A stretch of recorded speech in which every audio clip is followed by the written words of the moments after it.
वाटलं. मूलग्राहीण क्रियते दबा परस्य साधनार्थम तत्तामसमदावर्तम. त्याच्यामध्ये तपाचं वर्णन सांगितलेलं आहे. त्याच्यामध्ये 3 प्रकार, कायिक, वाचिक आणि तेव्हा त्याच्यामध्ये सत्वगुणी, रजोगुणी आणि पुढे सत्वगुणी तप कसा असतो त्याच्याकरता इथं श्लोक आहे. सत्वगुणी तपाचं वर्णन केलं नाही का. श्रद्धया पर्या सप्तम त्रिदम नरही आणि फलाकांक्षी युक्त सात्विकम परीक्षक. श्रद्धया पर्या तत्तम तप त्रिविध. मायाच्या 3 गुणामध्ये 3 प्रकारचा तप झालेला आहे. एक सत्वगुण, एक रजोगुण आणि तमोगुण. सत्वगुणी तप कोणाला म्हणतात ते पाहिजे. जे पडतंय शुद्धी आचार्याची आस्तिक बुद्धी ते तयागा प्रबोधी सात्विक म्हणजे स्वतप करणं हे आपलं कर्तव्य आहे. त्याच्यामध्ये निष्कामता ठेवून जे तप केल्या जात असते त्याला सत्वगुणी तप म्हणायचं. आणि रजोगुणी तप सत्कारमान पूजार्थम तपेदमे नाही क्रियते तदीय प्रक्तम राजसम चरमध्व. कोणती क्रिया करायची पण त्याच्या पुढे हेतू ठेवायचा. सत्कार झाला पाहिजे, भेट घेण्याकरता गेला तर हार घालायला पाहिजे, टाकला पाहिजे, देवाला नेला तर पहिला पाठ पण दिला पाहिजे, आपल्याला दिला पाहिजे. सत्कार मान तपोदम त्याच्यामध्ये सत्वगुणता असते का दंभ सजना. पुढे ऐका आणि क्रियते तदीय प्रोक्त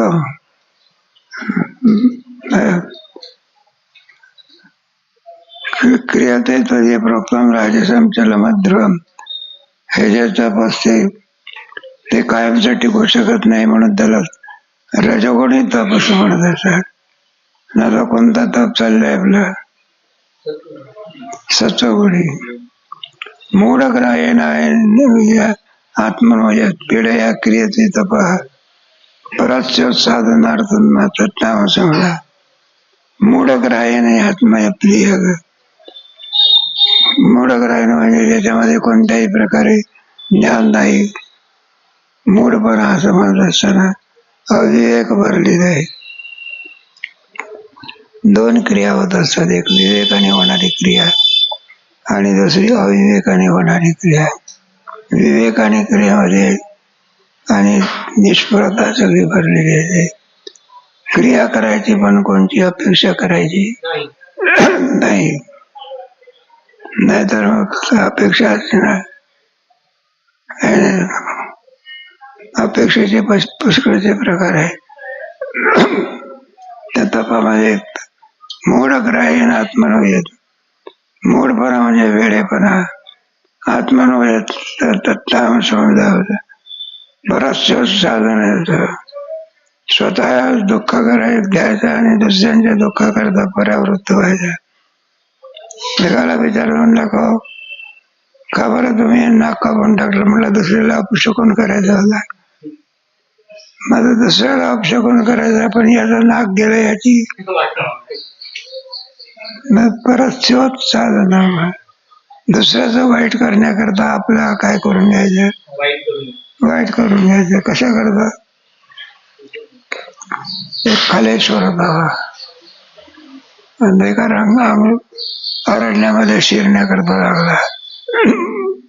लोकांनी विचारलं म्हणलं अरण्यामध्ये कशा करता जाता. वाघ आहे, सिंह आहे, सर्प आहे, आमकाय.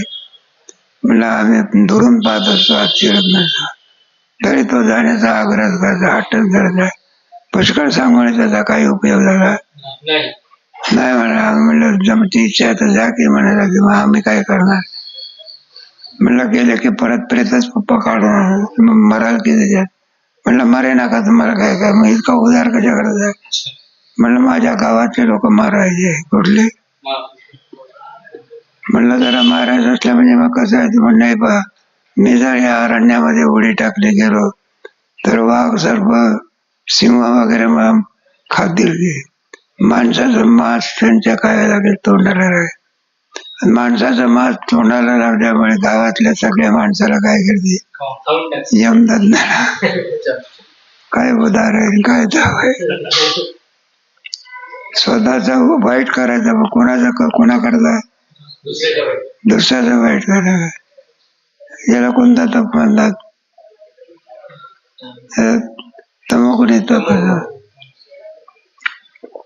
एक दोन भाऊच होते बा एकमेकाची काय होईना पटेना. हा भाऊ त्याच्याशी विरुद्ध आणि तो भाऊ पण तपी होते भक्त होते बरं का. काय आपल्या देवीचे म्हणा कोणाचे तरी भक्त होते. मग दोघही जण कशाला बसले तपायला बसले. देवी प्रसन्न झाली पाहिजे. मला मोठा भाऊ प्रसन्न झाली पाहिजे म्हणून तपायला बसला. देवी प्रसन्न झाली. म्हणलं माग तुला काय दे मागायचं आहे ते. मग त्याने काय मागितलं. तू जे मागशील ते देण्याकरता आम्ही तयार. म्हणलं माझी इच्छा आहे मी जे मागतो ते तुम्ही द्याल का. म्हणलं तुम्ही जे मागशील ते देण्याकरता आम्ही. बघा बरं म्हणायला लागलं मी मागणार माग की म्हणायला लागले काय. त्यांना वाटलं काहीतरी धन धान्य समज. म्हणलं माझी अशी इच्छा आहे एक डोळा द्यावा एक कान काय करावा एक पाय जावा आणि एक हात जावा. आता ती देवीच ती काय इथं असतो. त्याचा एक डोळा गेला एक काय गेला पाय गेला कान गेला. आता दुसऱ्या भक्ताजवळ गेली. म्हणलं बाबा तुला काय मागायचं आहे ते काय कर माग. म्हातारी सांगितलं म्हणलं मला जे द्यायचं आहे ना तुमच्या तर म्हणलं बा माझे काय दोन्ही नाही का. त्याने जे मागितलं कोणी मोठ्या भावाने जे मागितलं त्याच्यात दुप्पट म्हणाले. कारण त्याने अधिक श्रीमंत होता कामा. मग त्याचा एक डोळा गेला याची किती जाईल. त्याचा एक कान गेला याची दोन काय. तपाला म्हणायचा काही हिंसेची परावृत्ती आहे. तपाय काय म्हणजे काय ना आपलं कल्याण नाही दुसऱ्याचं वाईट करण्याकरता आपलं काय कल्याण करणं. असं जे तप केलं जात असतं त्याला कोणतं म्हणायचं. त्याचं वर्णन बघा तुम्ही त्याच्या 19 श्लोक आहे. केवळ मूर्खपणाचा वारा जेवणी जेवणी धनुर्धरा नाम ठेवी शरीरा वैरी. केवळ मूर्खपणा असतो. मूर्खपणा म्हणजे आपण मूर्ख याचे काय नसते ज्ञान नसते. कळायला पाहिजे माझा. केवळ मूर्ख तरी म्हणतो माझ्यासारखा शहाणा काय नाही कोणी नाही. एक पोर होतं आपलं नाचत आलो बघा. अरे म्हणलं नाचतो काय करायला. म्हणलं पेढ्या वाटा की पेढे वाटा. म्हणलं काय झालेलं आहे. लोकांना असं वाटलं परीक्षेमध्ये नंबर काय केला असला पाहिजे. म्हणलं पेढे घ्या की वाटा की. त्याला विचारलं म्हणलं कशा करता पहिले. गुरुजी म्हणतात तू नापास झालेला आहे. आपण नापास झालो हे त्याला समजत नाही. तसा आपला मूर्खपणा आपल्याला काय होत नाही. अशोचानन शोच संप्रज्ञा गतासून गतासून. आहेच म्हणला तो मूर्ख आणि आम्हाला हक्क आहे सांगतो हक्क तुझे शहाणपण त्याचे खुद को समजता नाही दुसरे का सुंदर ते सगळ्याच लागला.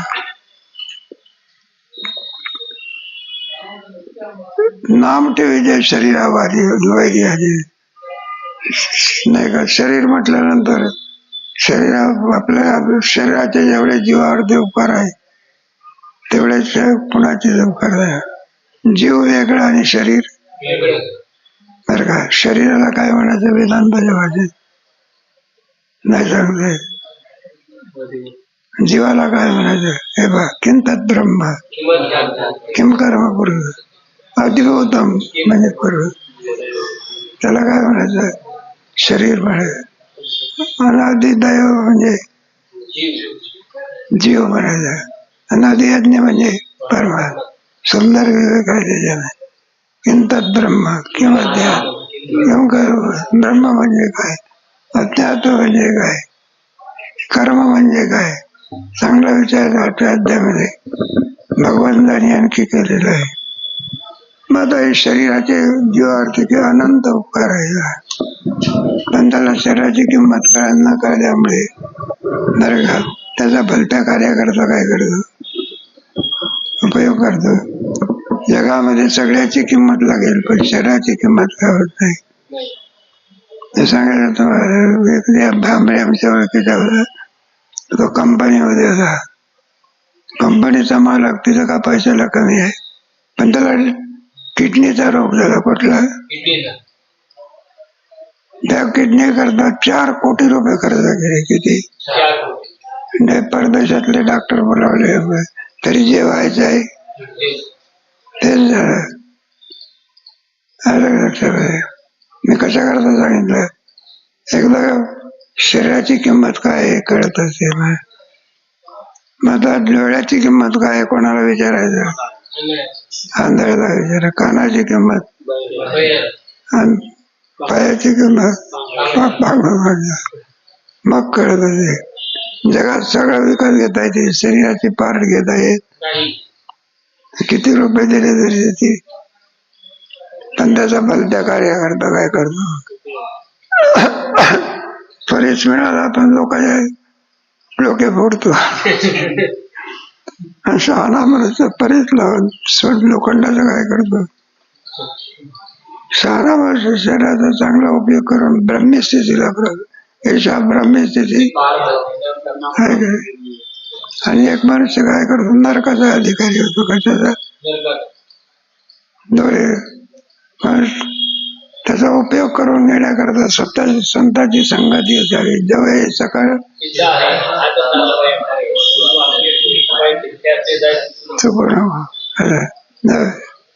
एक एक एक एक दृष्टांत देऊन सिद्धांत सांगितलं. मग ते तप करण्याकरता दुसऱ्याचं वाईट व्हावं म्हणून काय काय प्रकार करतो ते पुढच्या वहीमध्ये. पंचाग्नीची दडगी खोली जाते शरीरा लागे आणि इंधन केली आगीला तुलावे. पंचाग्नीची 5 प्रकारचे अग्नी असतात. समोर अग्नी, काय तप, समोर अग्नी, पाठीमागे अग्नी, इकडे अग्नी, इकडे अग्नी. आणि अशा मध्यंतरी भागी बसल्यानंतर शरीराने या नुसते अग्नी लागला नाही, नुसते उष्णतेमुळे मनुष्य मारत असतो. कशाने? उष्माघाताने माणसं मेली ना. माझा अग्नी माणसाला काय सहकारी आहे का? शरीराला नाही करणार आहे. मनाच्या अग्नीत तो बसतो, त्याला पंचाग्नी असं म्हणतात. खोली जाते जी शरीराला लागे आणि काही इंधन की जे आगी हात लावे. जणू काही शरीर म्हणजे इंधनच आहे काय, अशा प्रकारचा उपयोग करतो. माता जाळते गुगुळे आणि पाठी घाल असे काही तप असतात. आणि अंग जाळीते अंगुळे जीव जळत पिता. माता गावळती गोळे, गुगुळ पेटवतात ना. तो गुगुळ कुठे लोकांचं वाईट डोक्यावर पेटवतात. आता डोक्यावर जे केस जाईल का डोकं इथे एक एक एक एक पाठी लावली ती गळे. आपल्या हातानेच आपल्या बरं का कमरेला काय सुरा काय करतो, दुसऱ्याच्या नाही आपल्या. कशा करता दुसऱ्याचं वाईट व्हावं बर का. पाठी लावायचे गोगळे आणि अंग जाळते इंगळ जळत पिता. जर काही इंगळ असते ना, एकदा पेटवल्यानंतर कोळशाची पूर्व दिशा कोणती असते त्याला इंगळ, आणि पुढे तो इंगळाचा कोळसा होत असतो. त्याच्यावरून चालत जात असतात. दौडवणे श्वासोश्वास की जाती वायाचे उपवास. का घेपते धुमाचे हा घास वर्धमुखे. दौडवणे श्वासोश्वास करते वायाची उपवास. उपवास करायचा, पण त्याचा हेतू कोणता आहे? ज्या उपवासाच्या फलाने दुसऱ्याचं काय व्हावं, आहे ना. रावणाविवनाने तप केली होती, राक्षसाची तप असते जरा. सगळ्या दुसऱ्याच्या दुष्ट माणसाची तप सगळ्याची. तात्पर्य इथे सांगितलेलं आहे की किती वायाचे उपवास हे आपल्या नित्य नियमावर नाही लावायचं. नाही तुम्ही लावाल बरोबर हे काय उपवास करणं वाईट आहे असं त्याचा अर्थ नाही. म्हणजे ज्या उपवासामध्ये शरीराचा नाश होत असतो असल्या प्रकारचा उपवास काय करतो, तो उपवास कशा करता करतो, परत शोधनार्थ दुसऱ्याचं नुकसान होण्याकरता तो उपवास करतो. भगवत प्राप्ती करतो उपवास करत असतो का दुसऱ्याचा नाश होण्याकरता. त्याच्यामुळे सगळे वाईटच प्रिय असतात, दुष्कृत्य समाजाचा. आणि दुष्कृत्याचा परिणाम अगदी शेवटचा अंतिम स्थिती लोकांचं वाईट व्हावं.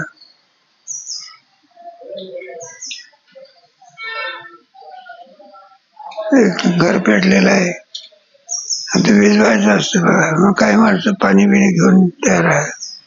अहो हे घर पेटलेलं आहे ना, विजवा की त्यानं म्हटलं. म्हणलं काय दुसरं घर विजवण्याकरता पाणी आहे काय?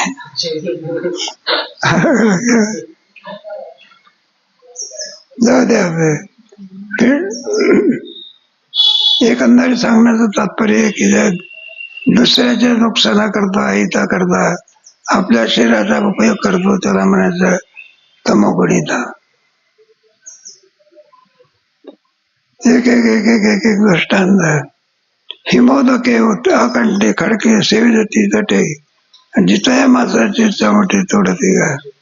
हिमोदके अकंठे खडके सेविजती तटे हे आपल्याला उत्तर भागामध्ये पाहायला गेलं म्हणजे कळे बघा. काही काही माणसं भर थंडीमध्ये सुद्धा गंगेचं स्नान करून काय नाही नागडेच असतात काय.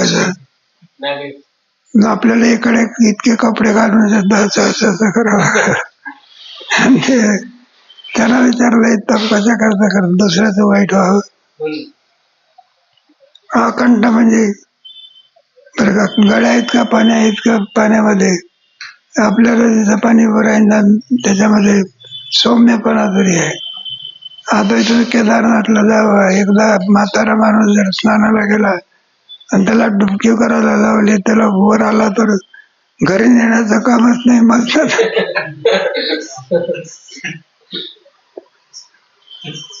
गळ्याच्या पाण्या इतक्या करते उभी राहतात. कशा करतात म्हटलं तप करण्या करणार ज्ञान सोडणार.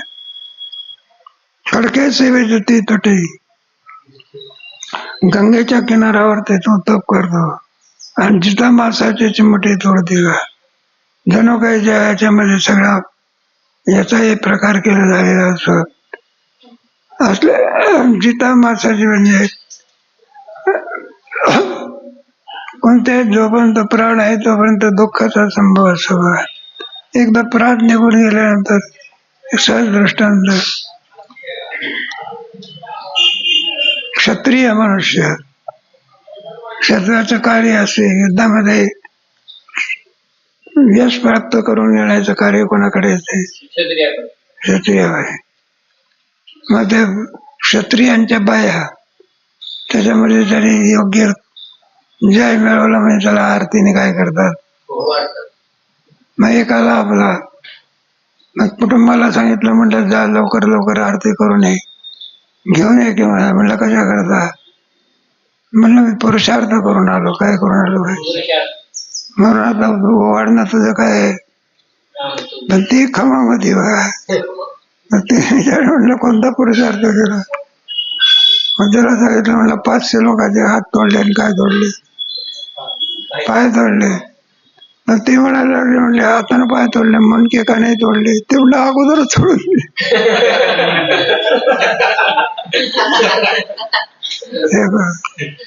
प्राण निघून गेल्यानंतर ते शरीर पडत असतं, त्याची क्रिया काय झाली संपली. मग दुःख कुठपर्यंत आहे, जोपर्यंत प्राण आहे. अंतपर्यंत जाळणाऱ्या प्रेताला कुठे आरडा उरडा करत असतं. एकाने केला होता म्हणतात जाळल्यानंतर आरडा त्याला अग्नी लागता बरं उड्या मारायला. लोकांनी विचारलं प्रेत जाळायला गेले तरी का जिवंत माणसं जाळत. आम्हाला वाटलं हा मेलेलाच आहे का. जाऊ द्या. तात्पर्य कशा करतात, शरीर म्हटल्यानंतर दुःख होणार, पण स्वतः करता तो दुःखाचा वेग सहन करतो. मासाचे चिमटे तोडते का.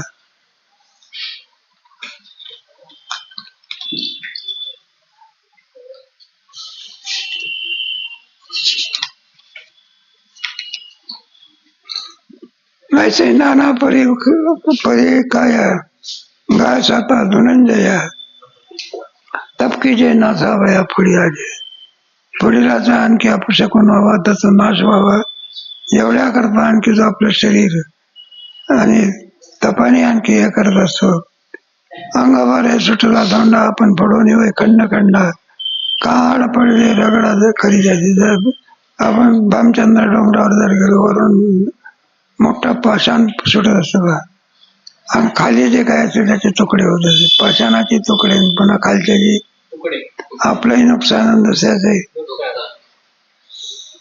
काळ पडत या राडा करी जायचा, तेवी आपली आठवणी आणि सुखी प्राणी आहे. जीवावया शिरणी की स्वतःचा आणखी नुकसान करून दुसऱ्याला नुकसान करता, जीवाच्या नाशाचा करता जे आणखी शिरगणीय म्हणजे सत्याचे तप केलं जात असते.